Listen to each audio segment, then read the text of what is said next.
Hello everyone and welcome to Adam the Flop Bops. I am your host Adam Barrera. If you're new here, this is a show where I talk about all things music tea, so if you're not already subscribed, make sure you do that right away so you can hear more. For this episode, I'm talking about one of the biggest artists in Latin America, but even if you don't listen to Spanish music, you definitely know who she is because she had an English song in 2014 that was everywhere. Becky G really went from an artist who is sort of flopping in the English market to being one of the biggest stars in Latin America, and not enough people are talking about it. So Becky G was all over the radio in 2014 with her single Shower. Some of you probably know this song from TikTok because it was a huge dance trend last year, but if you're like me, you know this song because you listened to it every day in 2014. At the time, 17-year-old Becky G was a pretty new artist, and Shower helped introduce her to all of us. It reached the top 20 on the Billboard Hot 100 and was certified 2 times platinum. Now, even though this song was a pretty big hit, Becky G wasn't really able to follow it up well. She had a couple of songs perform moderately on the Billboard Hot 100, such as Oath with Cher Lloyd, which charted at number 73. But her only solo English song to chart after Shower was her song Can't Stop Dancing, which only charted at number 88. During the year after that, she released a couple of more English songs, which also did not chart. Now, during this time, Becky G did experiment a little bit with Spanglish music. She released a Spanish version of her song Can't Get Enough with Pitbull, and she also released a J Balvin remix of her song Can't Stop Dancing.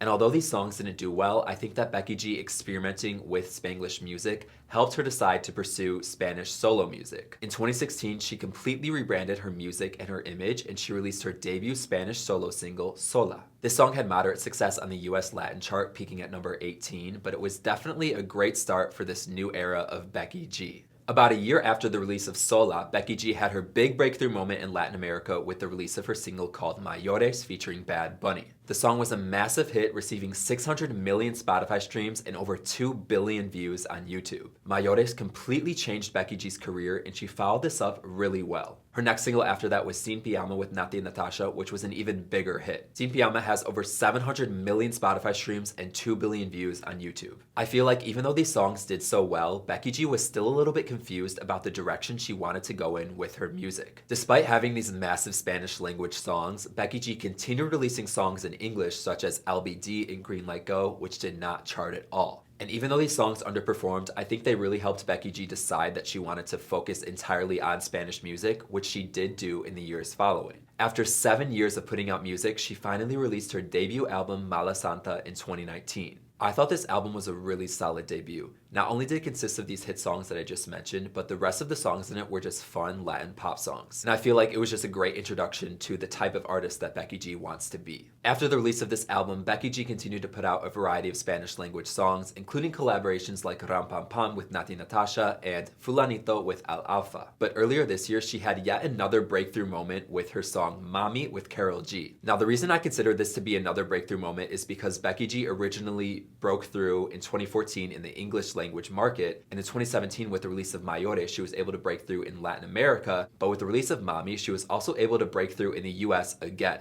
This song debuted and peaked at number 15 on the Billboard Hot 100, becoming Becky G's highest charting song to date in the US. I just felt so happy for her when I saw all of the success that this song had in America, because never did I ever think that Becky G would have a song in America chart higher than Shower did back in 2014. Mami was followed by Becky G's second studio album, Es Que Mas, which peaked at number 1 on the US Latin Pop Albums chart. Becky G's team actually submitted her for consideration for Best New Artist at the 2023 Grammys, and I think that just goes to show that even though Becky G has been releasing music for almost 10 years now, she is still emerging as a superstar in America. I've seen a lot of people criticizing Becky G for releasing Spanish music because they think that she only released it because she started failing in the English language market. However, like I mentioned earlier, Becky G started releasing Spanglish music early on in her career, so I think this was something that she was always passionate about and wanted to show more of in her music. I think if we see her become an artist like Shakira, who has had multiple hits in Spanish and English, that would just be really exciting. And I think that would just be the perfect way for Becky G to showcase that she is a Mexican-American artist. Thank you all so much for tuning into this episode of Adam the Flop Bops. I really hope you enjoyed it. Make sure you're subscribed to see more if you're not already, and also check out my short form content on my other social media profiles.